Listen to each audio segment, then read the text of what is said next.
रबड़ के गुण। बरसात के दिन थे। अंकुश के पिताजी ने उसके लिए रबड़ के जूते खरीदे।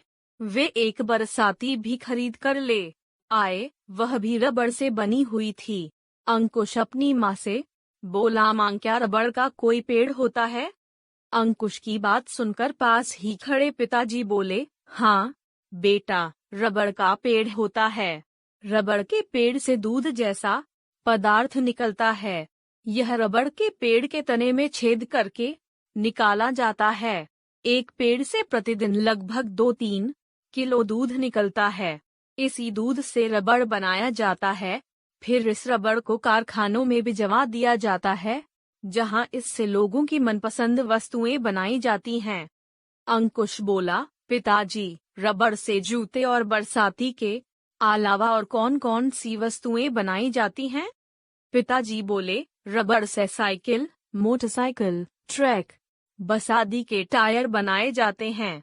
इसके अलावा खिलौने, गुब्बारे, गेंदे आदि तो बनते ही हैं। पेंसिल का लिखा मिटाने के लिए जो रबड़ होता है, वह भी इसी से बनाया जाता है। पिताजी ने आगे बताया, बेटा, रबड़ बहुत उपयोगी है। इसके अनेक गुण हैं। यह हल्का और लचीला पदार्थ है। इस पर पानी का जरा भी असर नहीं होता, इसलिए रबड़ से बनी वस्तुएं टिकाऊ होती है। इतना कहकर पिताजी हाथ मुंह धोने चले गए, मगर अंकुश की जिज्ञासा अभी भी शांत नहीं हुई थी।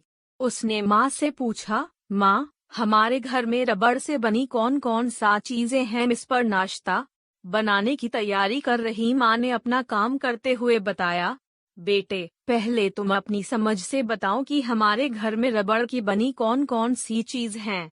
फिर इसमें कुछ कमी होने पर मैं तुम्हें और चीजों के नाम बताऊंगी। अंकुश ने कहा, मेरी साइकिल तथा पापा की मोटरसाइकिल के टायर, स्पंज, गेंद, स्लीपर, गुब्बारे और तभी मम्मी ने कहा, और रसोई के प्रेशर कुकर की रबड़, कुकवेयर आदि के हैंडल, हमारे बरसाती जूते, चप्पल, तुम्हारे कई सारे खिलौने आदि।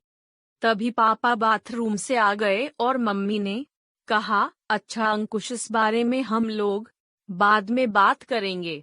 अब तुम भी हाथ मुंह धो लो और गरम गरम पकौड़े खाओ। उसके बाद माँ पकौड़े लाती हैं तथा सभी पकौड़े खाते खाते और आपस में बातें करने लगते हैं।